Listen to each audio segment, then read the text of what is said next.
I'm Crystal Fry, and I'm going to speak to you a little bit today about autism. Autism is more prevalent in schools now today than it ever has been. There are different levels of autism, and learning the different levels will help you interact with people that are on the spectrum. I personally have 2 male children that are autistic. Throughout the next few minutes, I'm going to inform you about what autism is, how to help you with somebody on the spectrum, and the different levels of autism. According to the Autism Society, autism is more than likely formed when the synapses is formed in the brain while the mother is pregnant with the child. While there's definitely no concrete evidence of what causes autism or how to cure autism, it is a theory. Autism can affect your level of comfortness around people, and some autistic people are actually nonverbal. Now that you know just a little bit about autism, let's explore the different levels.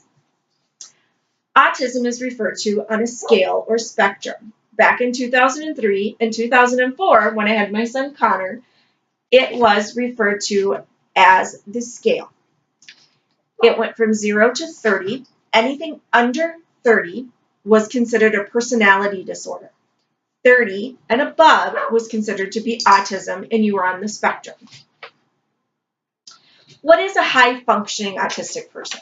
A high-functioning autistic person can speak, can handle to be in different atmospheres, has a better grasp on social situations. They can live on their own sometimes. They can balance a checkbook, do everyday chores like loading the dishwasher or laundry. But then you have the nonverbal autism spectrum. In the nonverbal, you don't know if that autistic person can handle to live on their own or understands how to balance a checkbook. And that's very frustrating for them, I can imagine. Now that you know a little bit about the levels of autism, I'm going to talk to you about signs, or some people call them symptoms of autism. A symptom of autism is that they have a repeated pattern that makes them comfortable. Or a common behavior such as flapping, spinning, turning in a circle, rocking back and forth, repeating themselves. Most autistic kids like to have a fidget toy. I know the spinners are very popular right now. Or you have the autistic people who do not like to be touched. They do not like to have contact, don't talk to them. They need to be left alone. If you have concerns or questions about your child, please feel free to contact your pediatrician. In closing, autism is more prevalent in schools.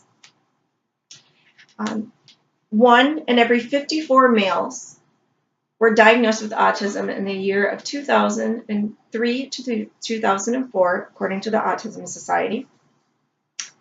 I've shared with you a little bit about what autism is, how to spot someone with autism, and the different levels of autism. I have up here a board that I used when my Connor was in first grade, and it talked about what autism was to him. And it talked about autism as always a unique, totally interesting, and sometimes mysterious way. And that is a very good way to explain an autism person. They may not look any different, but they may act different. Autistic children like Thomas the Tank Engine most of the time. And the reason for that is that the trained show facial expressions without a lot of verbiage.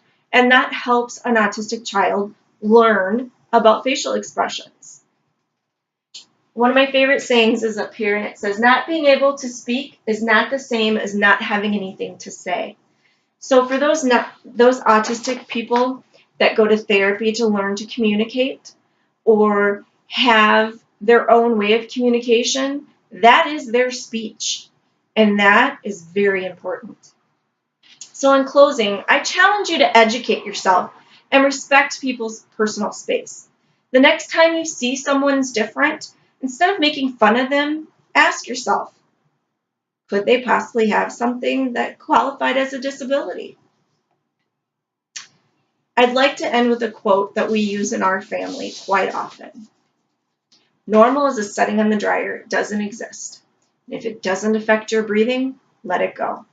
Thank you, and I hope that you take the time to take a look and educate yourself about autism.